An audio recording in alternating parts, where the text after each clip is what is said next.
We at Cool Nerds Unite would like to thank you, the listener. If you have any comments and suggestions, please email us at coolnerdsunite.com.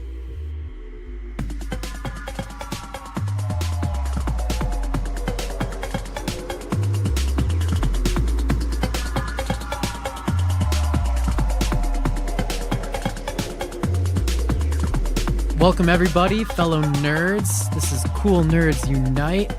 We have a really great episode for you today. My name is Justin. My name is Roderick.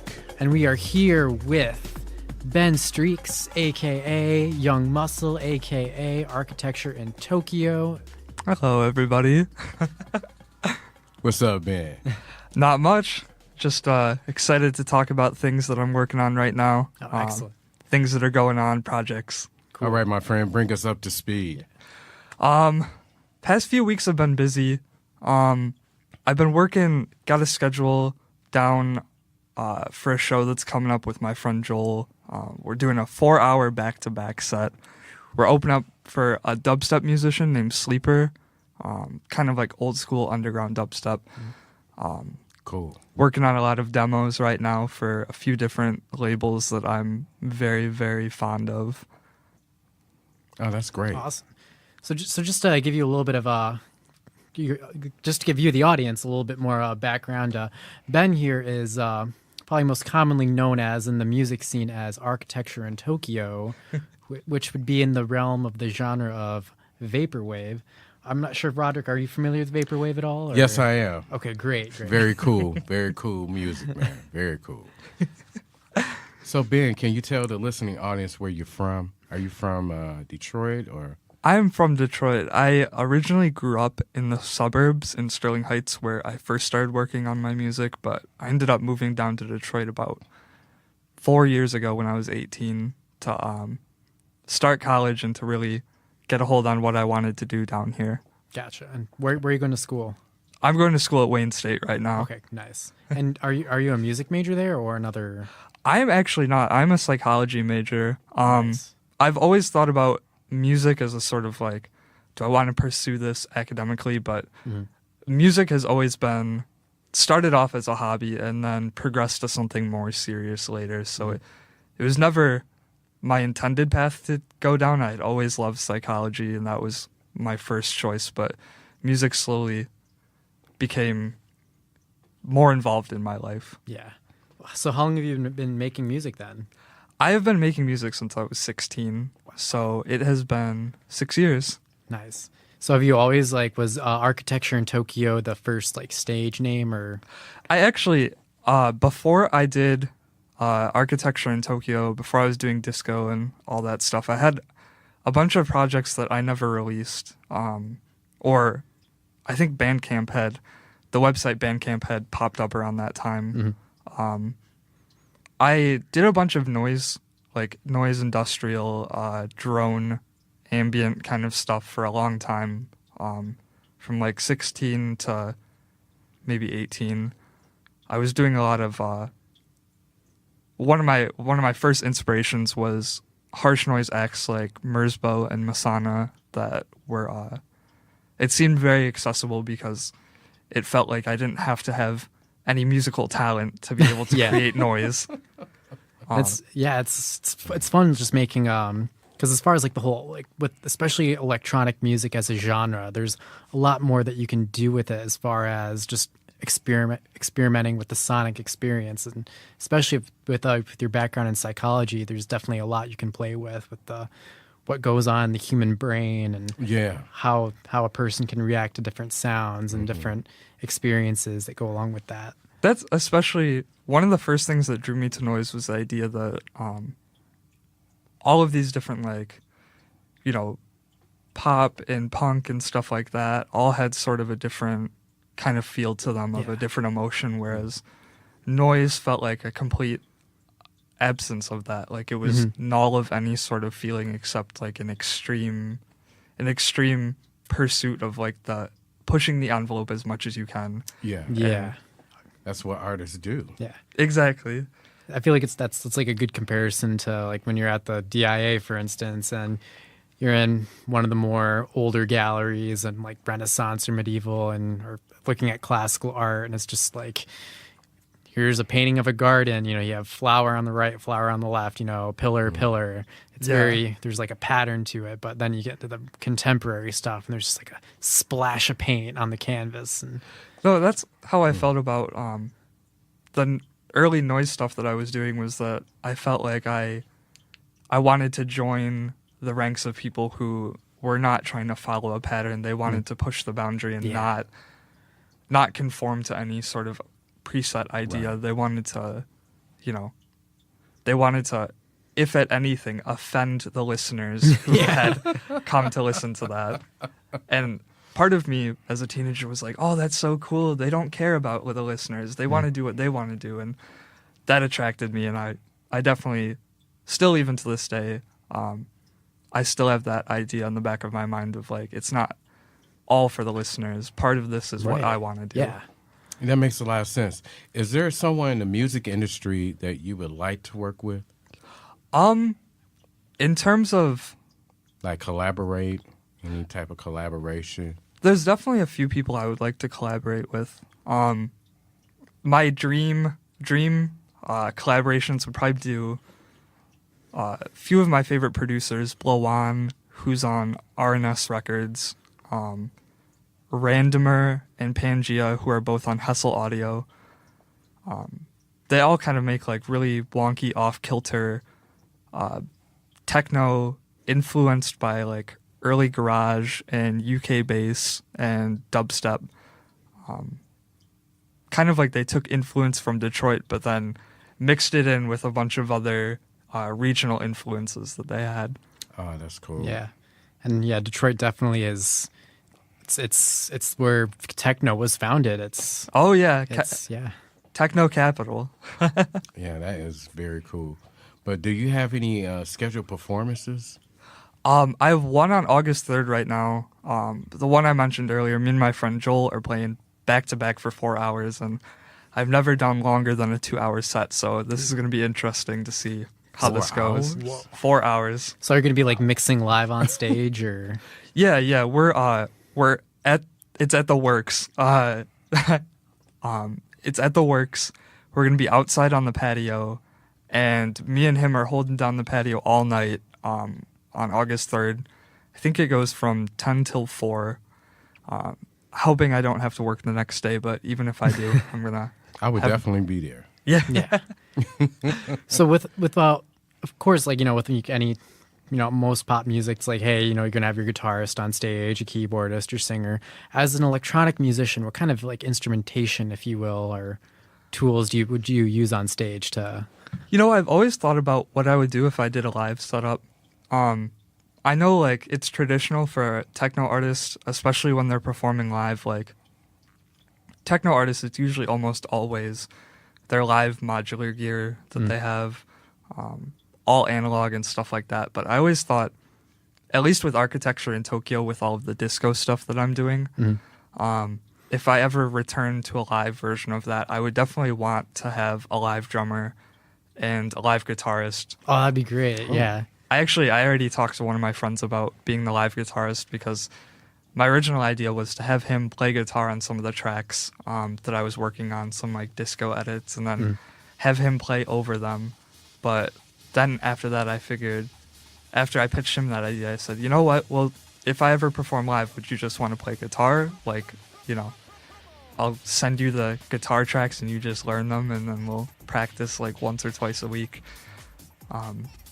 And plus, I have my drum machine too. I have this old school MPC 2000 drum machine. It's like 15 pounds of steel, and that's perfect for performing live because you can edit that on the fly without really worrying about anything.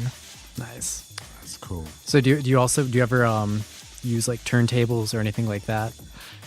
I don't have my own pair right now, but I do. I've played on CDJs and turntables before. My record collection right now isn't that, it's not that well built up, not that fabulous, so I might have to hold out on playing vinyl for a while just because I literally don't have enough for a set right now, but CDJs are a different story because I can just plug in my flash drive and I've got hours and hours and hours of stuff to play. Yeah. I've definitely fooled around on those, like a Guitar Center. It's like, oh, I can just, pretend you just mess around and scratch around. And I consider using CDJs as like a form of making music, even if it's not totally, your own. Yeah. Even just having that skill of being able to combine and mix songs together in a very coherent fashion that kind of tells a story, to me, is a sort of way of making art. Just like one would, sit down and play the drums or something. That is definitely an art form. I think, even just listening to music, it can be very, not so much provocative, but it's also therapeutic. No, Would you say so? I would definitely say so. One of my favorite quotes from, actually, hometown hero, Moody Man, one of my favorite quotes from him is, "It's not what you do with what you have, it's how you do it." Wow, that's cool. That is a really great I quote. like that. Yeah. And that the first time I learned how to DJ, I was learning on really basic, like really, really early CDJs that had just gotten their USB function. So there was no like fancy faders or mixers or anything. It was just learning how to cut in and out of songs as fast as I could and mixing it as nice as I could with just, rudimentary stuff. Just like also just like trying to find and just use your ear to listen for tracks that you think would sound good mashed up together. That's exactly Yeah. it. I couldn't rely on any special effects or anything to kind of carry my way through. I really had to put my hands in there and know what I was working with before I could even, get down to mixing it. How do you find inspiration to do what you do? In terms of, getting songs together. Do you have any inspirations? I definitely do. At least with my early stuff, not even the noise stuff, but more of like the disco. The first thing that made me really want to make the architecture in Tokyo stuff was a few specific, the vaporwave movement that when I first started making music was like just emerging. Was vaporwave the first genre that you? Oh wait, no, you said it was noise, right? Yeah. Vaporwave, I would consider vaporwave a form of noise only because it's like kind of like plunderphonics, sample based, where it's not completely all original. Yeah. Because you'll have artists like Macintosh Plus where it's pretty much just like 2 tracks slowed down, then doubled up and phased. Yeah. And that, even then, like when I was working on noise, I was kind of more towards the ambient side, and a lot of vaporwave now with artists like Telepath and Enmesh remind me of the ambient music I was trying to make, where it was very sample based and very one of my influences is shoegaze. I love shoegaze. It's one of my favorite genres. When I first started out, it was like everything I made was soaked in reverb because I just wanted it to sound dreamy. Yeah. Got that ethereal, atmospheric kind of. And that, especially with like architecture in Tokyo stuff, a combination of that dreaminess of reverb and I think chillwave had just started popping up at that time too with artists like Panda Bear and Washed Out. Their work felt very accessible to me because I remember hearing them and thinking, oh my god, this is amazing. These guys are so good. And then learning online that they had made most of these songs with samples. Yeah. And thinking, well, Like, I could do that too. exactly. Yeah. Thinking, well, if they can do it with samples, why can't I do it with samples? So from like 16 to 18, I would spend every single day after school or during the summer locked up in my room in Ableton trying to work out how they did these songs and trying to mimic them as best as I could. I guess in terms of like contemporary stuff now with my influences, definitely living in Detroit, the whole original Detroit techno scene and everything that's popping up right now is a huge influence. I'm lucky enough to say that my friends are some of my influences, especially some of my friends that I've met now down here. Oh, that's great. It makes me feel good. When I'm Oh yeah. Well, especially with just like with the Motown and disco and techno, just being able to combine that and That especially because like some of my biggest disco, the thing that drew me to disco was not only the chillwave thing, but some of my friends who I'd hung out with like at 16 or 17. My friend Jerry used to go by the name Mustache Jerry, and he used to spin only exclusively disco. And I think he was like 22 when I met him, and I was 16. He was bringing me to parties that I definitely should not have been to when I was at 16. But him and my friend Dave and all of them were taking me to these wild parties when I was 16 and 17. And I was going to all these parties that were playing like almost exclusively disco, and there was all sorts of crazy stuff happening. And in my head, I was like, I want to do this. I want to spin disco, and I want to go to all these crazy parties and see all these crazy things happening. Yeah. And then music can definitely be a like a conduit to just access a lot of that fun craziness in life. But vaporwave is just one of those like really interesting genres, especially to me, because I have this huge interest in internet culture and memes, and just vaporwave and memes they seem to just go perfectly hand in hand. I agree. Yeah. My original fascination with vaporwave was it reminded me a lot of being a really, really little kid and first discovering the internet and seeing like things like Japanese texting, being like, what is this? Yeah. What are these weird symbols? It's like kanji and Yeah, and then slowly learning like, oh, there are other cultures, and poking around on the web and finding like, finding out like, oh, Pokemon's a Japanese thing. Yeah. Oh, these are where these symbols are from. Finding out that there was a whole world around me that I didn't even know of. And especially like when I mean early, like when I mean little kid, I mean like dial-up internet. yeah, when you could still hear like the AOL like Yeah. kind of thing. But it very much brings out those memories of early childhood and being fascinated by the internet and like,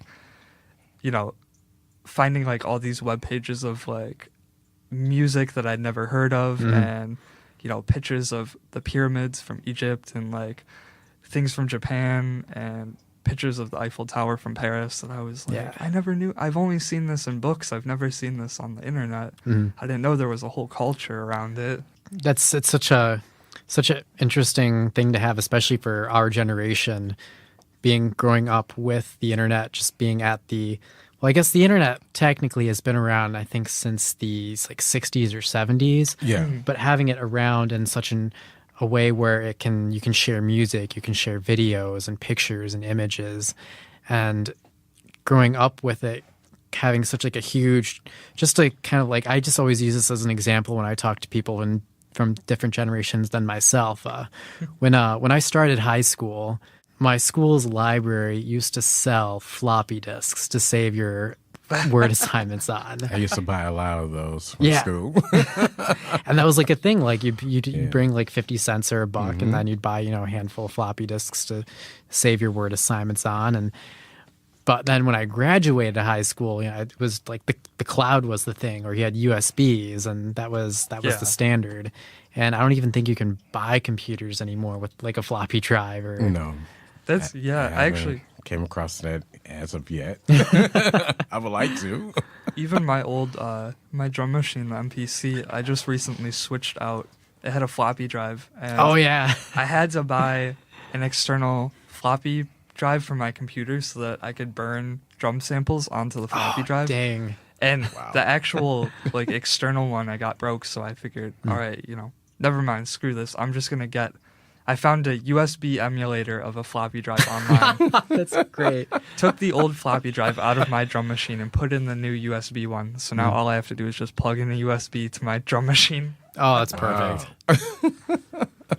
I remember going over to my uncle's house as a kid, and he had like just one of these old like electronic keyboards, and it has a floppy drive. I'm like, why does this keyboard have a floppy drive? Like my dad has, I have like electronic keyboards, but like, why would it need a floppy drive? I remember like some of my early childhood memories are like, I remember my dad bringing me to an internet cafe because of course, nobody had like the really nice computers in their house. So Yeah. he'd take me to the internet cafe and, get all his IT work done. And then I would be playing Teletubbies or something on the computer. Like Neopets or I remember like the early I don't know why this always stuck out of my memory, but I remember going to the internet cafe and playing on the Teletubbies website, and the Teletubbies website looks like it had been made in like MS Paint or something. Yeah. Because it was still so low quality. It's like I think Space Jam. It's still the same exact website from when that movie came out in like '96 or '97. I remember too, like poking around GeoCities and Angel Fire before both of those websites kind of closed down. But you know what? Listening to your story, I really think the reason why it sticks out so vivid in your mind is because that memory was very special to you. Oh, definitely. Today, now, and this might sound a little privileged, but like today, now, the internet just doesn't feel as special as when I first, encountered all of these like GeoCities and Angel Fire of like this unknown internet culture where like I wanted to know like how did people make these websites? How did things like this pop up? And then through those websites, learning about all sorts of different things, cultures from around the world, and music I had never heard of that I don't think I would have been exposed to unless the internet had been there. Right, and especially if been there, and I think in that format, because today now it's just with social media being like the biggest chunk of the internet, at least as far as how I consume it. It's like all your news, all the artwork, all the music that you're listening to, like anything about TV shows, it's coming in through like either Facebook or Instagram or Twitter or something like that. But before that, I think like I'm just trying to like think about like, man, how did I use the internet before Facebook? Like, well, there was MySpace, but I wasn't getting a lot of news from MySpace. It was just, hey, friends are, posting surveys they took on, or maybe they'll post some pictures or. I remember one of my early experiences, maybe when I was like 12 or 13, was learning about the website. I think it's called Webs now, but it was originally called Free Webs. And I remember learning about that and learning about HTML coding and being like, oh my God, I can create my own website. And then trying to learn like as much as I could about HTML coding. And that's you're flirting with a 6-figure skill right there. No, I regret not learning more about like CSS coding and stuff like that. I remember doing a lot of that and learning like how to make playlists, and I would compile my favorite playlist of like songs that I liked and then put them on my website of like all my different favorite things, send them to my friends when I think MySpace was still like the bigger thing. So I would send them to my friends on MySpace. I was just going to say, because you mentioned playlists, did you ever go to the website or use the website Project Playlist? I've never used that. I've used 8-Tracks before, but it's been a long time since I've used 8-Tracks, but I used to make playlists on there too. Yeah. Because I remember, I'm not sure if 8-Tracks worked similar to this, but with Project Playlist, you would just make a playlist and on that website, and then there would be an audio player would list all the tracks within that playlist, and then it would give you the HTML that you would just copy and paste into your MySpace. It was definitely something like that, because I remember like when I would put it in the HTML, after I'd put it in, a little player bar would pop up at the top of the screen, like when you loaded my page, and it would automatically start playing music. Yeah. For a long time, I actually had it set to like the noise song, so as soon as you loaded my page, it was like. But it was definitely that's like one of the making playlists and using the free websites. Yeah, I would use that a lot. Use the internet a lot with like GeoCities and stuff to download games too. Download Mega Man and like Doom and other games. Oh man, Doom. Oof. So is there a format of music that you would like to learn to play or interested in playing maybe someday, maybe not right now, but sometime in the future? I've definitely always thought about some of my biggest influences that aren't necessarily electronic are punk bands, because I like punk bands. even with the techno I'm making now, it's like very influenced by more aggressive music like punk and even like black metal and sludge metal and noise rock, stuff like that. From like 14 or not even throughout my whole teenage years, like everything I listened to was hardcore punk or like some sort of aggressive music. I've always thought about making a noise rock band because a few of my very close friends that I've known since high school, who I still see like every day, we've mentioned it before, and we've always really wanted to start like a black metal project or a noise rock project, but we just haven't, especially with me, because like all I have is my drum machine and keyboard and a few other synthesizers. It's like I can't do much with that because that's more of like, Yeah, it's not. Those aren't really considered traditional punk instruments. It's not. Yeah. Make it happen. I think it would. I think that Go just ahead. Work fantastic. Well, one of the things we've discussed is like my friend Tyler can play bass really well, and my friend Armand plays guitar. So like, Cool. we've obviously got those two. Got all the points. elements there. And they've always asked me, they're like, well, why don't you just use your drum machine? And I was like, drum machine, if I joined a live band, it would be like me pressing one button and then just standing there Just, and like, waiting watching for them the play. cue. Justin sings, so here we go. And then be we fun. have Gavin here who plays guitar as well. Sound Lord. There you go. So, So what punk bands do you think were big influences to you? Or definitely the band Ice Age.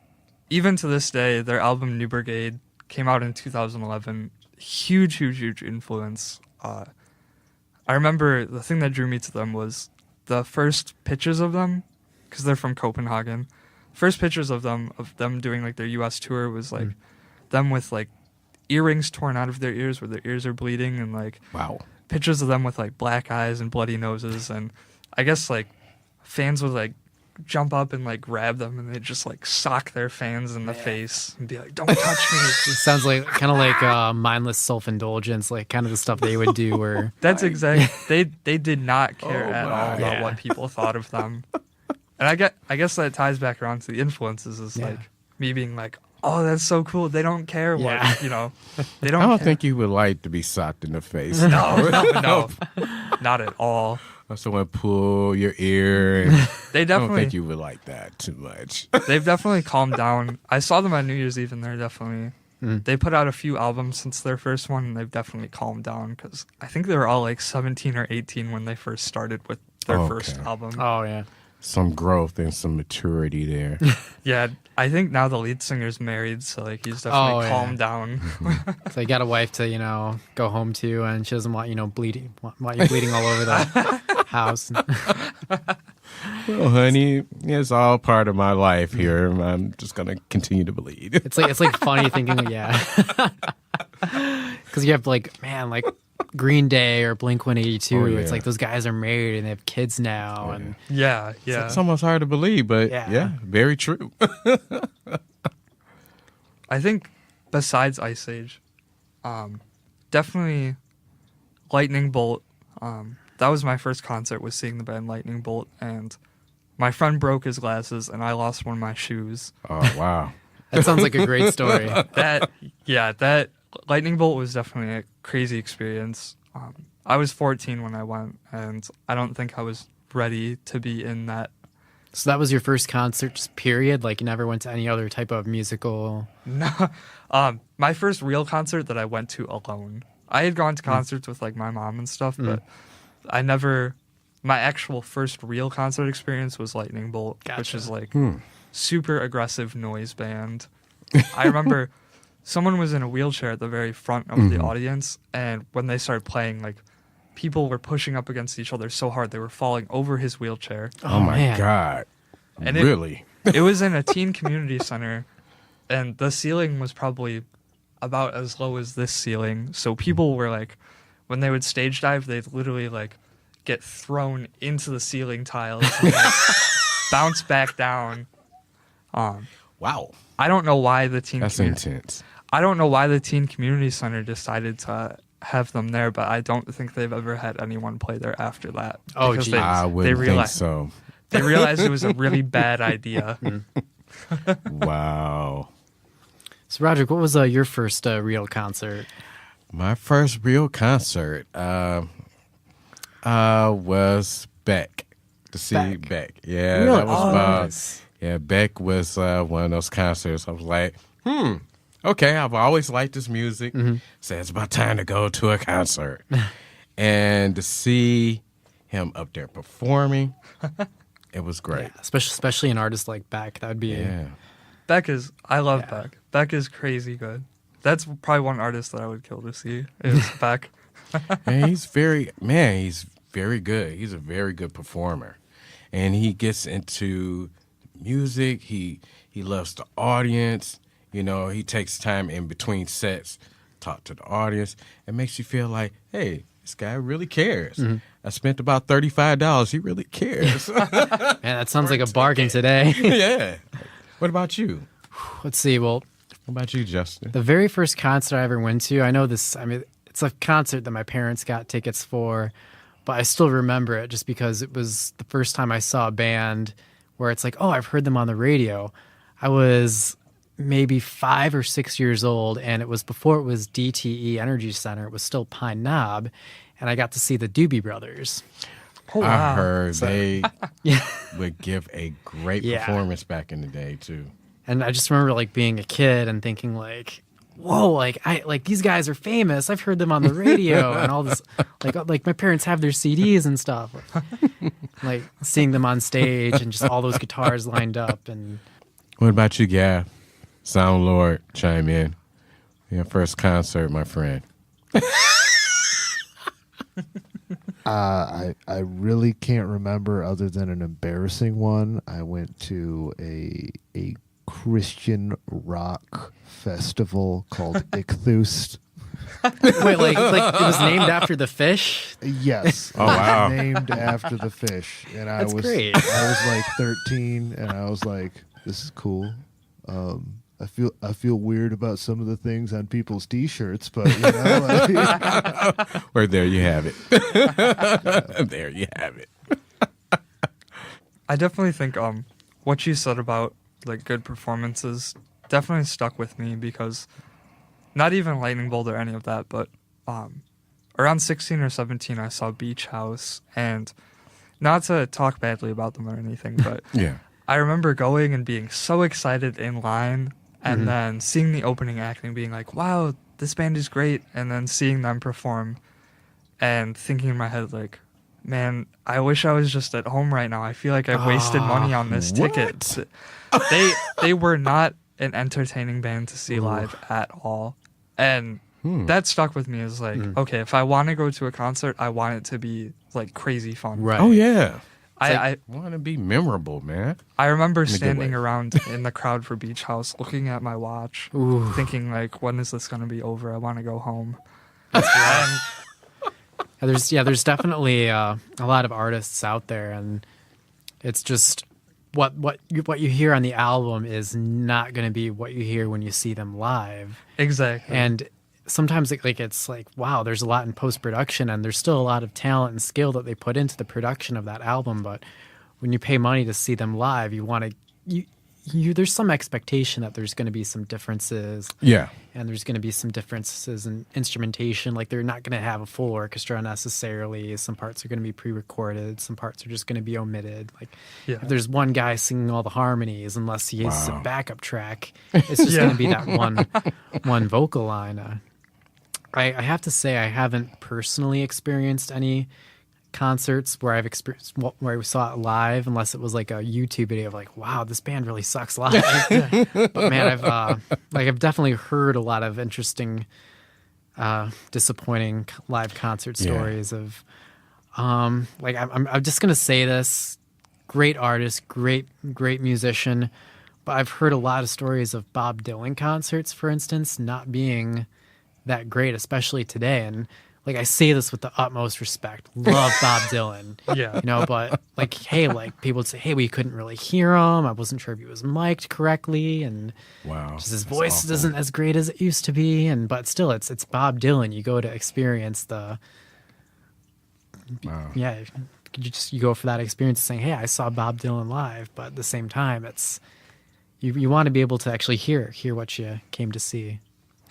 That is awful. Like trying to think of some other bands, but or groups, but I don't want to like bash anyone because it's Or like Dragon Force, for instance. So much of Dragon Force isn't done in post production that when you see it live, it's.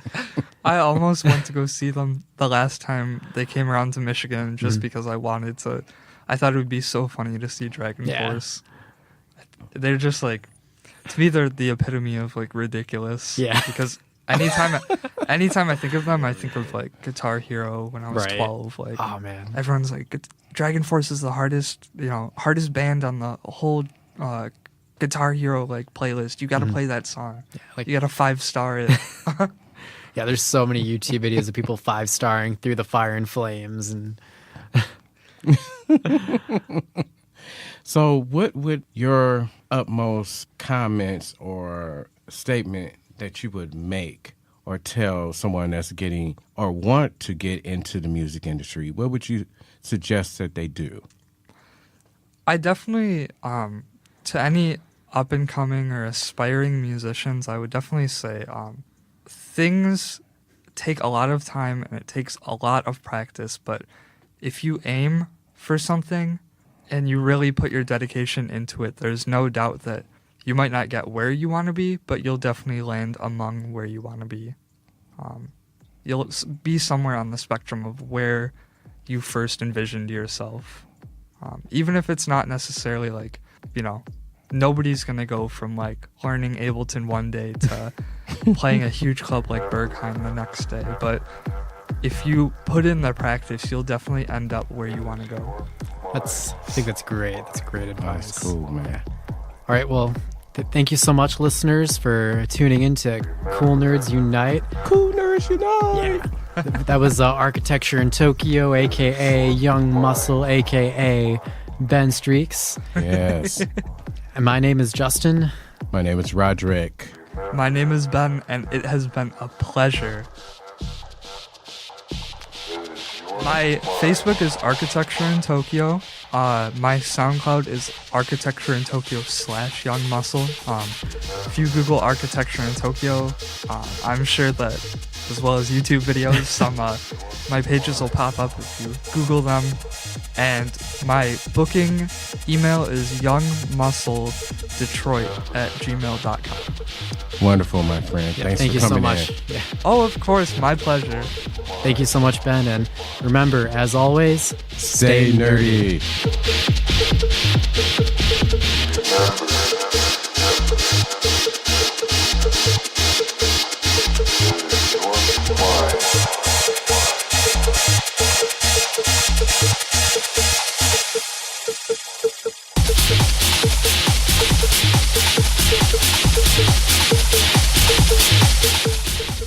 The music featured on this particular podcast episode is by my friend Ben Streaks, a.k.a. Architecture in Tokyo. Make sure to go and purchase his music at amdiscs.com. That's AMDISCS.com. Thank you.